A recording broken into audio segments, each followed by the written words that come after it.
Bueno, en el reciclaje de nutrientes uno tiene que considerar que en realidad, dependiendo de la categoría animal, del tipo de consumo, de las especies que come, de los forrajes en general que consume el animal, va a ser los nutrientes que va a devolver el animal sobre la pradera para después incorporarse en el suelo. Pero antes de ello, como introducción a este tema y para que ustedes vean la relevancia que tiene a nivel mundial, es que en realidad uno tiene que considerar que en todo ecosistema eh, los flujos se regulan y las concentraciones de nutrientes se regulan a través de una serie de procesos complejos y ciclos de nutrientes que nosotros lo hemos alterado, ¿cierto?, por nuestras actividades. Y la principal alteración la genera obviamente la agricultura. Y esto ha tenido consecuencias, que han podido ser algunas positivas y otras negativas para una serie de servicios de ecosistemas y para el bienestar de la población. Ahora, la capacidad de los ecosistemas terrestres para absorber y retener, esto es muy importante, los nutrientes que nosotros suministramos como fertilizantes, se ha visto bastante socavada por la simplificación extrema que nosotros hemos hecho de los ecosistemas, en que han evolucionado a sistemas agrícolas de gran escala, ¿no es cierto?, de producción en gran escala, y donde la diversidad es baja. Por ejemplo, grandes siembras de trigo, grandes siembras de maíz, que incluso los cultivares que se utilizan, los fertilizantes que se utilizan, los productos que se utilizan son similares o iguales en muchas áreas del mundo. Ahora, con la reducción de la capacidad de almacenamiento de los ecosistemas de estos nutrientes, como son los bosques, humedales y estuarios, los nutrientes en exceso se filtran, ¿no es cierto? Se van lixiviando hacia aguas subterráneas que finalmente desembocan en los ríos, lagos y son transportados a los ecosistemas costeros, es decir, al mar. Bien, el flujo anual de nutrientes estuvo estabilizado y regulado por procesos naturales antes de la colonización del hombre en el planeta, ¿no es cierto?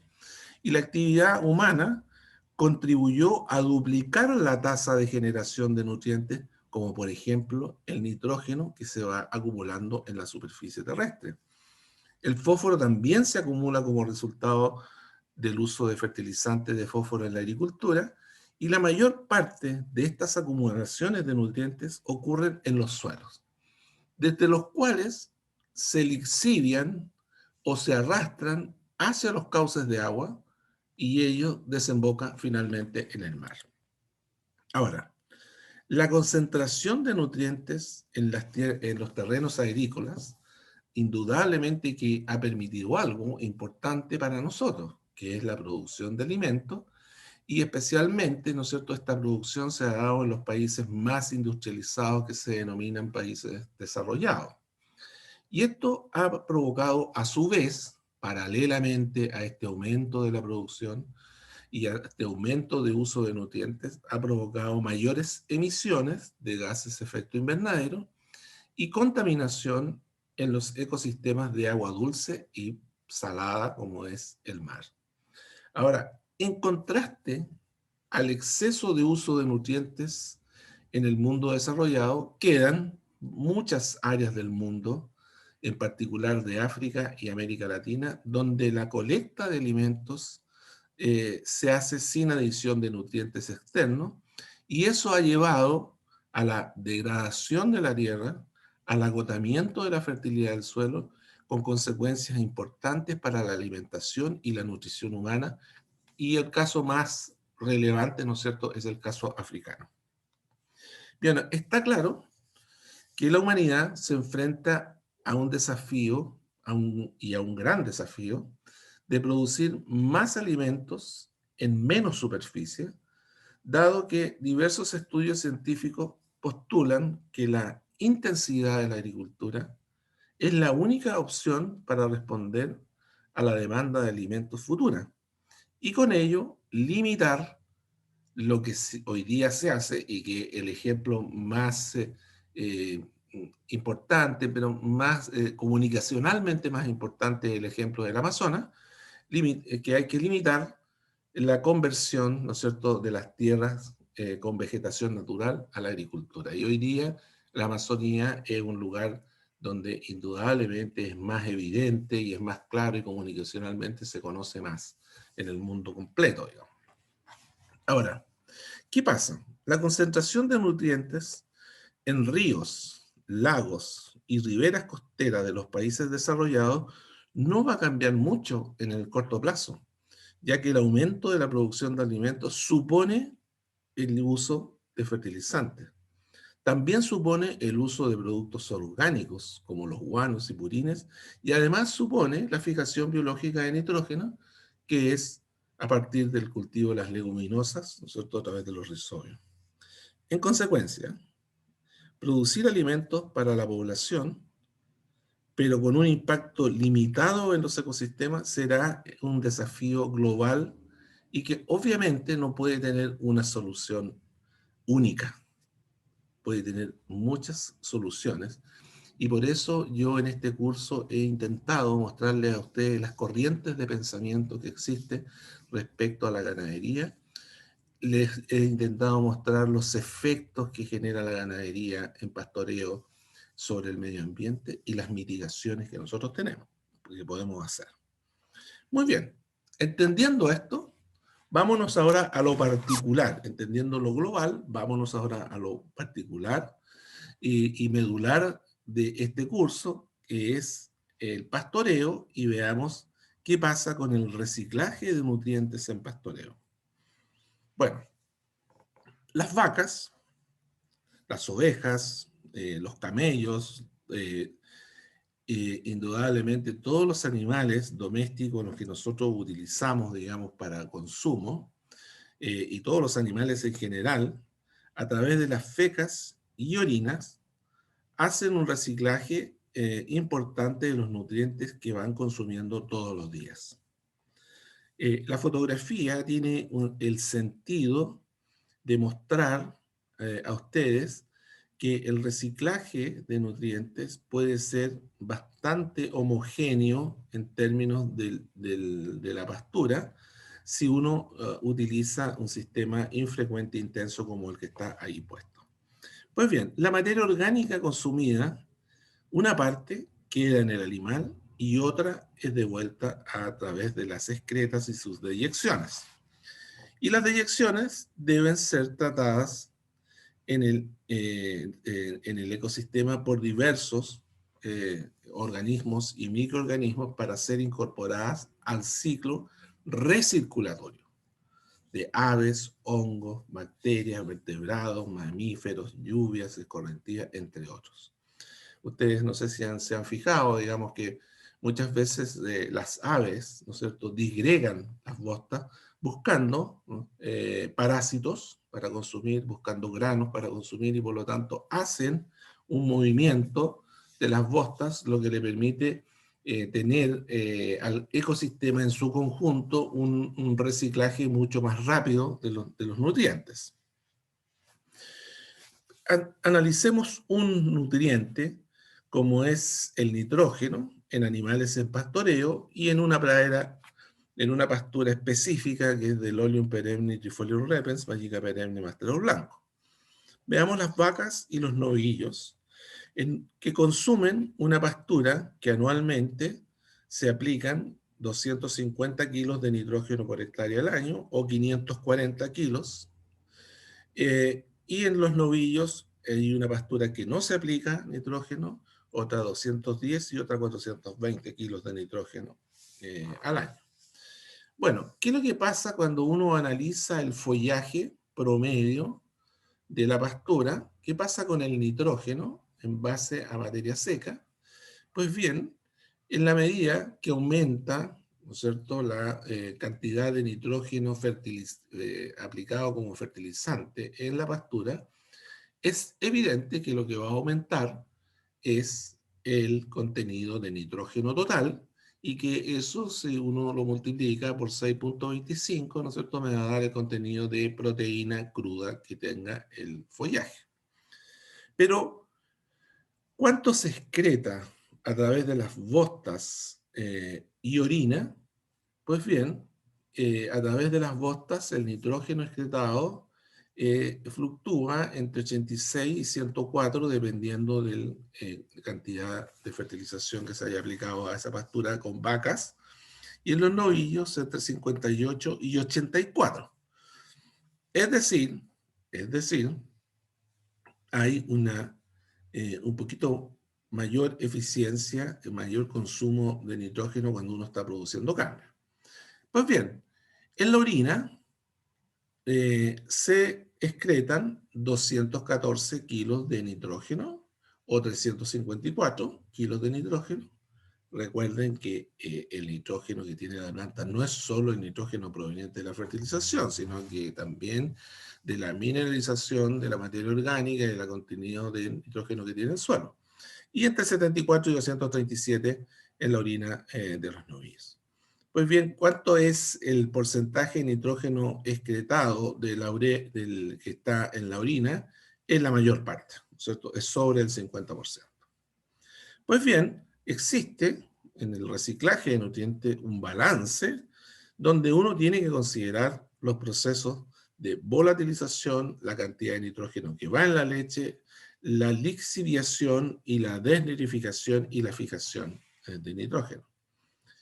Si nosotros vemos la distribución ahora de otros macronutrientes en la secreción de la leche, fecas y orinas de vacas que consumen una pastura de tipo templada y que tienen una base de producción de 25 litros diarios, ustedes pueden observar aquí que la mayor cantidad de fósforo, ¿no es cierto?, la mayor cantidad de fósforo está en las fecas.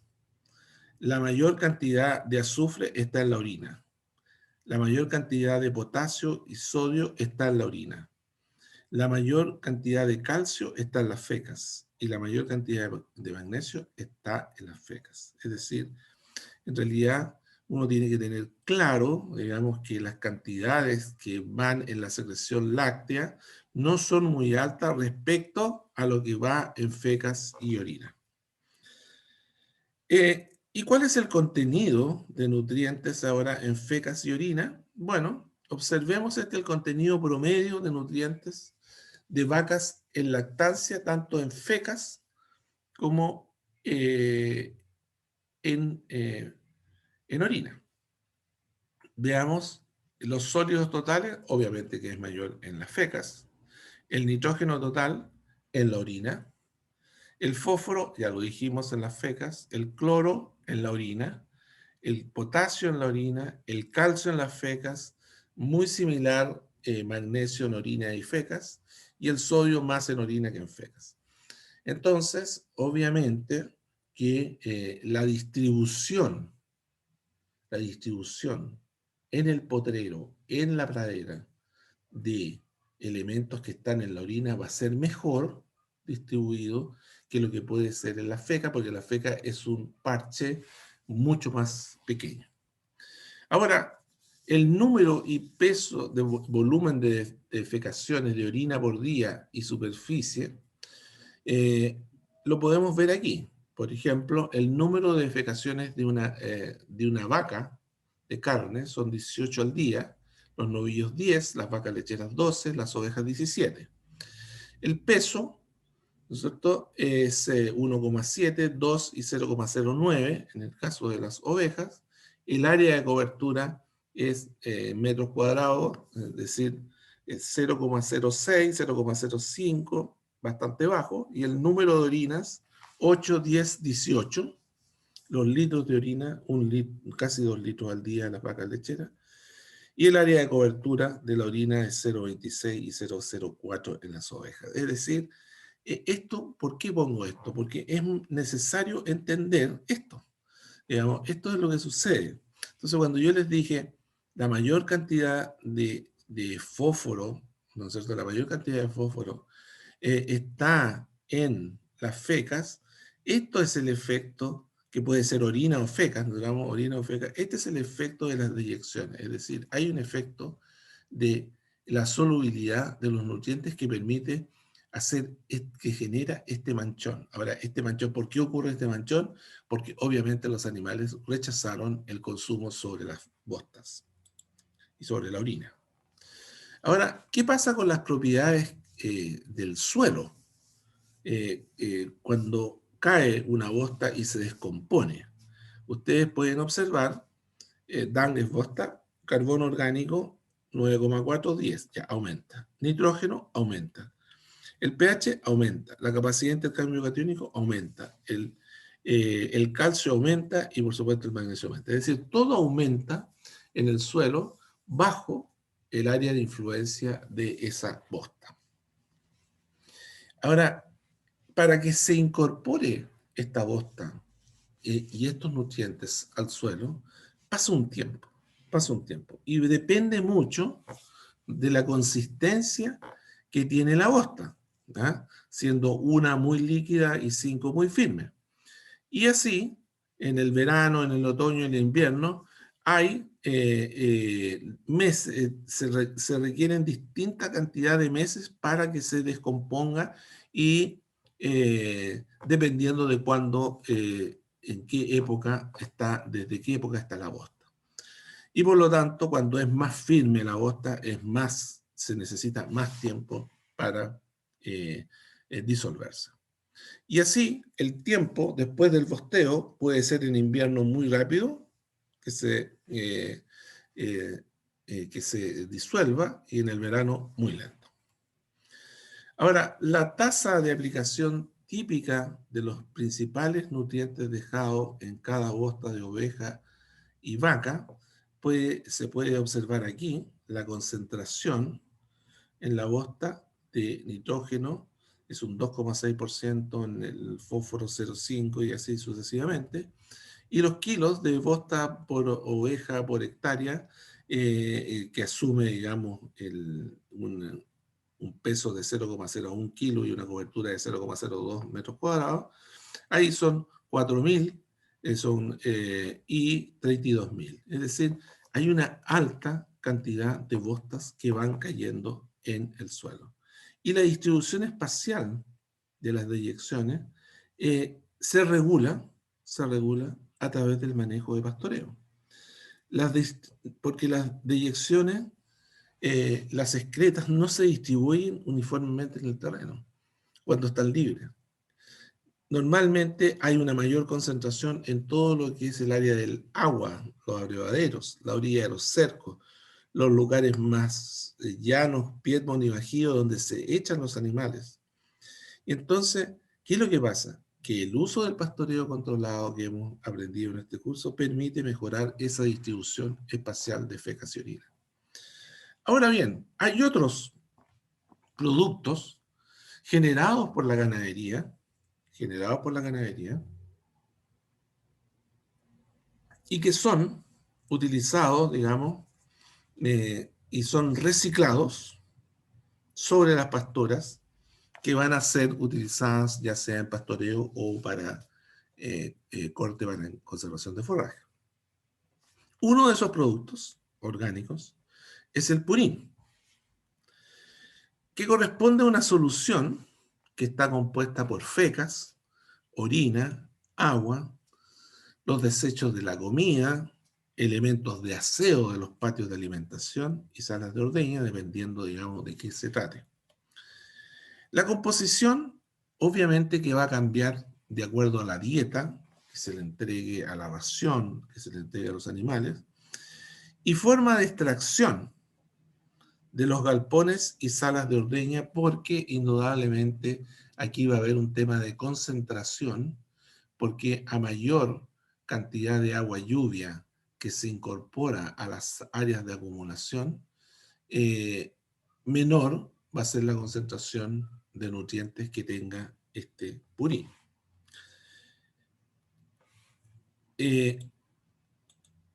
La composición cambia de acuerdo a la ración entregada, a la forma de extracción y el contenido no solo cambia según el proceso, sino también por el ingreso del agua lluvia a los pozos de acumulación. Esta es un área de producción de purines. Aquí tenemos una sala de ordeño, donde obviamente los animales bostean y orinan, pero a su vez es una sala de ordeña donde se está entregando alimento a los animales y por lo tanto los animales a través del movimiento de su consumo va botando parte de ese alimento que que está aquí y esto va a formar parte todos los días va a haber una pérdida y va a ir a formar parte de lo que es el purín. Este es un patio de alimentación donde bostas, orinas y parte del alimento va a ir a formar parte del purín. Este es un área de confinamiento, estos ya no son vacas lecheras, estos son novillos de engorda, donde hay también producción de purín que se genera aquí en el área de alimentación. Aquí está el área de alimentación y aquí es donde más bostea el animal, porque esto es la cama caliente, que es otra cosa que vamos a ver después. Pues bien, los purines se conducen a través del agua, se conducen hacia los pozos de acumulación y hay sistemas de extracción automática como esto, que es un poquito más sólido, ¿no es cierto? Y va extrayendo las fecas con la orina y parte de la alimentación. Ustedes pueden ver ahí va un poco de ensilaje. Automáticamente va hacia este fosa que va a ir directamente hacia el pozo purinero que está acá, pozo de acumulación. Los purines, luego de ser extraídos de las áreas, ¿no es cierto?, de producción, se acumulan en pozos que tienen diferentes capacidades y poseen distintos tipos de protecciones para reducir la pérdida de nutrientes que se puede ir a través de la lixiviación, ¿cierto? Y eh, tenemos que los pozos normalmente, lo más habitual en nuestro país, no en todos los países del mundo, pero en nuestro país lo más habitual es que estos pozos son de paredes de tierra, es decir, es solamente un hoyo al cual se le va acumulando el purín, y esa costra que se produce en la parte superior, esta costra, es la parte más liviana, ¿no es cierto? Son los alimentos que van flotando en esta solución que es el purín, ¿no? Y que se va formando una costra semidura, digamos, pero que flota sobre el purín, que flota sobre el purín. Ahora, este sistema es un sistema que en el mundo está cada vez más cuestionado porque a través de las paredes del pozo se va lixiviando el purín que tiene una alta concentración de nitrógeno y otros nutrientes como potasio y que eso va a ir a las aguas subterráneas, finalmente a los ríos, a los cauces de ríos, lagos y mar. Aquí tenemos paredes con hormigón armado, ya son pozos un poquito más sofisticados, un poquito más con mayor protección hacia el ambiente, y el revestimiento siempre va a ser un elemento fundamental para evitar la contaminación del agua, y por eso también existen opciones de recubrimiento en PVC y de polietileno de alta densidad, que es el PEAD. Y aquí podemos ver el polietileno de alta densidad en un pozo que está totalmente cubierto, todas sus paredes y su fondo, el fondo también está cubierto, y por lo tanto con eso se evita, digamos, la lixiviación de estos nutrientes y también se evita la acumulación, ¿no es cierto?, de nutrientes que van a llegar al agua y van a contaminar finalmente el agua de ríos, lagos y mar. Ahora, ¿cómo se extrae el purín desde el pozo de almacenamiento? Bueno, previo a la extracción, se somete a un proceso de homogenización con una hélice, se remueve el material, ¿no es cierto?, liviano, que se coloca en la parte superior, y que es la costra, y se incorpora a esta solución para poder extraerla a través, ¿no es cierto?, de ya sea sistemas de carros de aplicación o a través de sistemas de aspersión con redes de hidrantes que pueden haber a través de todo el campo, como esta que está aquí, ¿no es cierto? Esta es una red con aspersores, digamos, que tiene hidrantes en distintos lugares del campo y se van aplicando. Ahora, las formas de aplicación son diversas.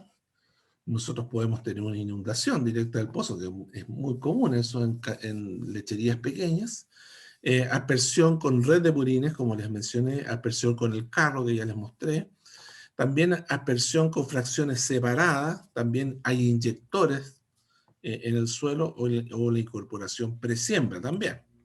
Aquí vemos la aspersión de purín con el carro que va pegando en un plato y hace un abanico, ahí se hace el abanico, ahí, ¿cierto? Y se va aplicando sobre el suelo. Ahora, el purín cambia a través del año porque, ¿qué es lo que hace la variación? ¿Por qué hay variación a través del año? Porque es un purín que no está puesto en una fosa que tenga cubierta, que tenga techo, de manera de que se reduzca la cantidad de agua, lluvia que caiga sobre el pozo. A veces los patios de alimentación o las salas de ordeña tienen desviadas las causas de agua lluvia, lo desvían hacia otros sectores y no caen a la fosa purinera. Pero la fosa purinera, al estar descubierta, aumenta, ¿no es cierto?, la cantidad de agua que durante el invierno, que es producto de la precipitación. Y así, el porcentaje de materia seca puede cambiar desde un 1% en invierno hasta un 5% en verano, y eso no tiene que ver tanto con la ración ni con la forma de extracción, sino que tiene que ver más con el agua que se incorpora producto de la lluvia. Y por eso va cambiando también. Ahora, lo que sí cambia es la concentración de nutrientes, pero los nutrientes cambian producto también de la alimentación. Eso sí. Cambia la cantidad de nitrógeno, la cantidad de fósforo, de potasio, cambian a través de las temporadas. Ahora, la aplicación convencional por aspersión, con salida del purín a presión y choque sobre la platina, como les mostré, genera un abanico con una gran superficie de contacto con el aire, que obviamente, bajo una condición de temperaturas sobre 15 o 20 grados, favorece los procesos de volatilización del amonio, de aquel nitrógeno amoniacal que posee el purín. Entonces, las formas de aplicación por aspersión e inundación son las que generan los mayores problemas de emisión de amoníaco a la atmósfera y que hoy son penalizadas por la sociedad en su conjunto, y es por eso que nacen los inyectores de purines. Ahora, la permanencia del purín sobre la totalidad de la superficie del suelo genera pérdidas que pueden alcanzar hasta un 80% del nitrógeno contenido en el purín, dependiendo obviamente de las horas tras la aplicación y de la temperatura que haya tras la aplicación. Parte importante del nitrógeno que posee el purín se transforma en amonio, cuya hidrólisis genera amoníaco, el cual es muy volátil. El amonio formado se hidroliza en la superficie del suelo, liberando amoníaco a la atmósfera, proceso que se conoce, ¿no es cierto?, como la volatilización del amoníaco. Ahora, la acidificación y eutroficación son procesos que generan desequilibrios en los ecosistemas, situación que permite el desarrollo también de plantas no deseadas, que son bastante invasivas y que son típicas después de la aplicación de purín en las pasturas, como por ejemplo la romasa. La romasa, que es una planta característica de áreas de alta concentración de nutrientes. ¿Y de qué nutrientes? Principalmente de dos nutrientes, del nitrógeno y del potasio. ¿Y qué es lo que más tiene, perdón, el purín, de acuerdo al cuadro que nosotros vimos? Nitrógeno y potasio. Y por lo tanto, esto es una pastura típica que ha recibido una alta concentración de purín, una excesiva concentración de purín. Las emisiones altas de amoníaco también pueden dañar el follaje de los árboles, o bien también retardar el crecimiento de las pasturas. Pero eso se compensa rápidamente, porque una vez que se incorpora este nutriente al suelo, está rápidamente disponible el nitrógeno y el potasio, que es absorbido por la planta y genera un rápido crecimiento. ¿Y qué crece?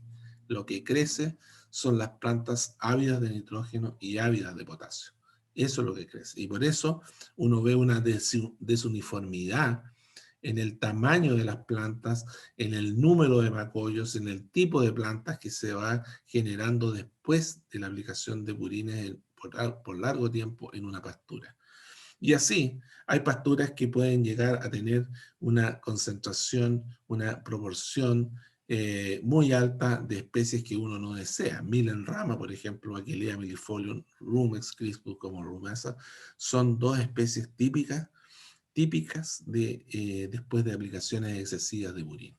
Y lo que me refería a los árboles es que obviamente el purín va generando un problema directamente en el follaje de los árboles, porque si se asperja, bueno, va a caer en algún momento los árboles que hay. Además, los problemas Profesor, ambientales, ¿sí? profesor, Dígame. el purín se puede tirar a las praderas que van a ser consumidas directamente, pero no las que van a ser para conservación, o igual, Eh, Casi al contrario, porque casi al contrario.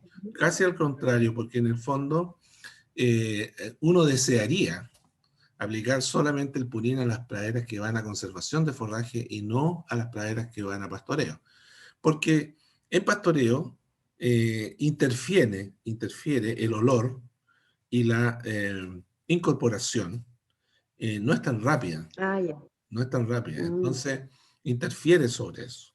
Y por lo tanto, uno desearía, en cambio, si van a conservación de forraje, uno aplica y pasa mucho tiempo, pasan por lo menos 60 días, en el cual la pradera no va a ser intervenida y ahí va a aprovechar muy bien los nutrientes del purín, se va a generar este crecimiento y como ya no voy a poder aplicar más porque ya creció la pradera o la pastura, y por lo tanto vuelvo una vez cortado a aplicar de nuevo. En cambio, en el pastoreo tengo que estar siempre aplicando. Entonces, pero no tengo que hacer, no tengo más que hacer con el purín y por lo tanto tengo que aplicarlo.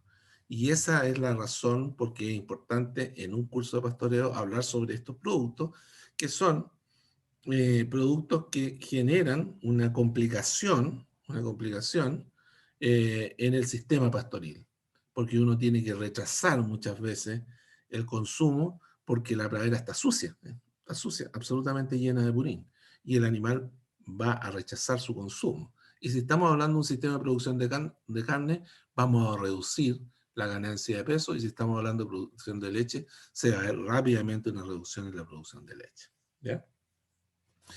Pues bien, fuera de los problemas ambientales, hay que considerar que la volatilización, cuando se genera esta volatilización, se genera una pérdida, ¿no es cierto?, importante del valor fertilizante que tiene el purín. Por lo tanto, es absolutamente necesario buscar otras opciones, otras opciones. ¿Y por qué también hay que buscar otras opciones? Porque probablemente el factor determinante en el rechazo social que provocan los purines es el mal olor que desprende tras su aplicación en el suelo, dado que el mal olor genera un efecto psicológico negativo de repugnancia que intuitivamente tiende a relacionarse con una sensación de riesgo para la salud de la persona. que no tiene que ver, pero es así. Entonces, el rechazo es mayor aún si nosotros estamos cerca de un próximo, digamos, a un área de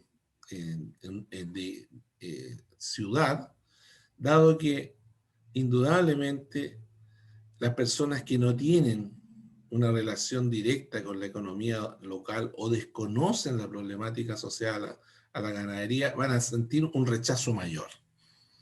El olor desagradable que emiten los purines se debe a una mezcla compleja, ¿no es cierto?, de compuestos volátiles que son el resultado de la degradación de su materia orgánica. Eso en resumen, digamos. Existen una cantidad enorme de compuestos, 160 se han detectado, que generan malos olores, entre los que destacan, obviamente, siempre van a ser así, los ácidos grasos volátiles y compuestos fenólicos y endólicos. Ahora, la forma de disminuir esta emisión de olores es reducir la superficie de contacto del pudín con el aire, y por ello las medidas que tienden a reducir la volatilización de amonio en la atmósfera también serán efectivas para reducir la emisión de los malos olores, como es la inyección de purines en el suelo. Ahora, los sistemas de aspersión generan las mayores pérdidas de amoníaco a la atmósfera, pero es el sistema que requiere menor inversión y menor costo operacional. Entonces, la incorporación inmediata y el uso de técnicas de inyección, por ejemplo, reducen las emisiones y los malos olores, limitándose además al rechazo social que genera este producto. Pues bien, los inyectores existen, inyectores en Chile, pero que han funcionado relativamente mal porque los inyectores de purines están... tienen como requisito que el suelo sea más o menos homogéneo. Y en realidad, en el sur, el microrelieve es una de las cosas que predomina en las praderas. Entonces, una posible solución también es separar los purines. ¿Qué significa separar los purines? Significa generar una fase sólida y líquida que permite originar dos productos destinados a la fertilización. La fase líquida, ¿no es cierto?, que va a tener una alta concentración de nitrógeno y potasio y que no va a tener fibra, y una fase sólida con un alto contenido de fibra, especialmente para el desarrollo de procesos como el compost, pero que tiene una concentración limitada de nutrientes. Es decir, muy pocos nutrientes van a estar en la fase sólida, y una gran cantidad va a estar en la fase líquida, pero estos productos, por el hecho de estar separados, recuerden que es la descomposición de la materia orgánica la que produce los malos olores, es la que va a generar una reducción del olor, una pequeña desodorización. El líquido formado de esta separación es un producto que está rico en nutrientes y se asperja con mucha más facilidad porque ya lo puedo hacer con boquillas y con elementos que uso para el riego, ¿no es cierto? No exactamente, pero sí, en la mayoría sí. Y lo puedo asperjar con facilidad sobre el suelo y planta y no tengo ese problema de la suciedad de esa fibra que queda sobre el pasto, que el animal la va a rechazar porque en realidad va a caer, va a difundir hacia el suelo. Y se incorpora con rapidez sin dejar esta fibra que perturba el proceso de fotosíntesis y que genera los procesos de volatilización. Ahora, la fibra separada puede ser compostada, ¿no es cierto?, y utilizada como un producto orgánico, mejorador de la estructura del suelo y de la actividad biológica. De hecho, una parte, y sobre todo en Europa, se usa mucho, esta parte sólida, se composta y al compostar va perdiendo humedad, ¿no es cierto?, se seca, y por lo tanto se comercializa en bolsas para tierra para maceteros, ¿no es cierto? tierra para jardines, para mejorar esta actividad biológica, tierra para hacer estas islas nativas. No sé si ustedes están en antecedentes de eso, pero las islas nativas que se están generando en todo el mundo, y que en realidad en nuestro país no es muy popular, que son lugares, jardines que se producen con árboles nativos, pequeños jardines con árboles nativos en la ciudad, que es obligación tener en las urbanizaciones para generar, ¿no es cierto?, esta vida, estos ambientes más naturales en las ciudades, en las ciudades. Entonces, esta tierra se usa para eso. Ahora, el separador es los separadores, existen muchos separadores, no les voy a colocar todos los separadores que existen, pero le voy a colocar el que a mí me parece que es el mejor, ¿cierto? Que es el separador de tornillo y prensa, y dentro de eso existen distintas marcas, y la verdad es que son muy apropiados, digamos, para nuestra condición. El separador de purines, el purín llega del patio de alimentación o de la sala de ordeña, bajo esta condición, como ustedes pueden observar, con fibra, líquido, qué sé yo, y cae al pozo purinero, este es el pozo de acumulación, y donde debe haber una hélice que remueva y pique, ¿no es cierto?, esa fibra, remueve y pique esa fibra, para posteriormente subir a través de este tubo y entrar a la prensa y tornillo, a la cual lo prensa, y al prensarlo saca este producto semisólido, que es este que está aquí, este producto semisólido, y a través de la otra cañería cae el líquido y nuevamente a otro pozo, donde ese líquido va a ser asperjado hacia la pradera. Ahí está la fase sólida, semisólida, digamos, tiene humedad, digamos, del separador de purines, y esto es lo que se composta. Bueno, existe la posibilidad de compostarlo, pero también existe la posibilidad de aplicarlo en áreas del campo que son de bajo contenido de materia orgánica, de baja vida del suelo, y se incorpora, ya sea presiembra o se incorpora sobre la pradera, y va a mejorar indudablemente la calidad biológica del suelo.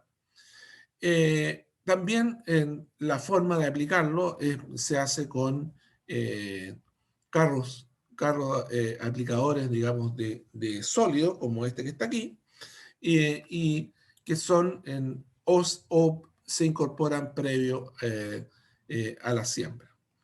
Ahora, ¿qué pasa con las enmiendas y los purines? Que es un tema importante a tratar, porque hay ciertos mitos, hay cierta cosa, hay cierto mal uso, digamos, de estos dos recursos con su conjunto. De hecho, todavía existen productores que aplican enmiendas calcáreas en el pozo purinero, y para generar, ¿no es cierto?, junto al pozo, junto a los purines, aplicar en forma líquida la cal sobre el suelo. O la otra cosa es aplicar los purines sobre el suelo y no inmediatamente la cal. Bueno, ¿qué es lo que pasa con eso? Las aplicaciones de purines sobre suelos que tienen enmiendas o en el interior generan pérdidas de nitrógeno por efecto de la volatilización que genera esta reacción. Es evidente que se genera una pérdida. Entonces, no se debe usar eso. Ahora, veamos el efecto de la aplicación del purín sobre praderas permanentes. Aquí ustedes pueden ver el porcentaje de materia seca y contenido de nutrientes, el mismo purín que les mostré anteriormente, que tiene distintos contenidos de nutrientes dependiendo de la época. Pues bien, ¿qué es lo que, produce? Como ustedes pueden observar aquí, se produce un incremento, un aumento en el rendimiento de la pradera, que no todos los años es igual, que tiene que ver, digamos, con la precipitación, pero sí en la medida que vamos aplicando más litros de purín al año, vamos produciendo más. Pero hay una cosa importante. Uno no puede aplicar más de 30.000 litros de purín por vez. ¿Por qué? Porque resulta que cuando ustedes sobrepasan el límite de los 30.000 litros en un purín normal, es demasiada la fibra que queda sobre la pradera y por lo tanto se produce un rechazo. Si es que no llueve y no se lava eso, se produce un rechazo inmediato de los animales y por lo tanto tiene que pasar mucho tiempo rezagada la pradera para poder ser utilizada. Entonces, ahora, los excesos sobre 120.000, que son 4 aplicaciones de 30.000 en el año, sobre, si bien hay un aumento acá, digamos, pero ustedes ven que no hay diferencias significativas, no es importante, digamos, la diferencia entre esto en términos de rendimiento. Ahora, ¿qué pasa? Y aquí viene lo importante, ¿por qué yo les menciono esto? Tomen atención a esto. ¿Qué pasa con la composición botánica? Lo que sucede es que en la medida que uno va aplicando purín, se fijan, hay un aumento efectivo, hay un aumento de la especie Vallica perenne, que es la que uno sembró con trébol blanco. El trébol blanco no se afecta mucho en términos de su proporcionalidad dentro del sistema y se reducen las otras especies. Pero a partir de los 120.000 litros, que ya es un exceso, el trébol blanco va desapareciendo, pero no porque aumente la gramínea, sino que porque aumentan otras especies. ¿Y cuáles son esas otras especies? En el caso del ensayo, de la investigación que hicimos, las dos especies que aumentaron fueron milenrama y romasa. Y finalmente, esto, que nosotros lo evaluamos durante 3 temporadas, después lo fuimos a ver, la misma pastura, después a la 8ª temporada, a la cual se le seguía aplicando purín, porque este es un ensayo hecho en un campo, en selva oscura, y en realidad no había vallica, no había trébol, lo único que había era milenrama. Entonces, ¿por qué? Porque siguieron vaciando los pozos con excesos sobre esa pradera. Porque la pradera más cerca, digamos. Eso es lo que sucede. Entonces, hay un límite, y ese límite lo da la relación de nutrientes que tiene el purín y el contenido de nutrientes que tiene el suelo, y por lo tanto uno no se puede sobrepasar de 2 o 3 aplicaciones en el año de 30.000 litros cada uno, que es lo normal, digamos, que uno hace. Ahora, lo que sí hay un cambio con el purín, un cambio importante en, eh, en la distribución estacional. Y ustedes pueden observar que aumenta con la aplicación de purines, aumenta la producción de invierno. Aumenta la producción de invierno, de otoño e invierno. Y por lo tanto, eso es importante, eso es muy relevante. Respecto a los nutrientes en la planta ahora, respecto a los nutrientes en la planta, obviamente que en la medida que vamos aumentando la cantidad de nitrógeno aplicado a través del purín, va aumentando la cantidad de nitrógeno en la planta.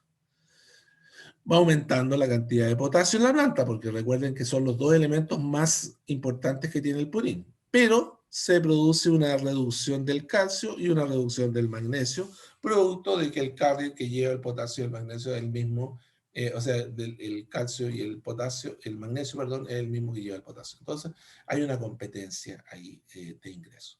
Y por tanto se genera un producto más desbalanceado, muy desbalanceado. Ahora, otro producto generado por la ganadería y que se utiliza y que sirve para reciclar nutrientes es el guano de corral, lo que se denomina cama caliente.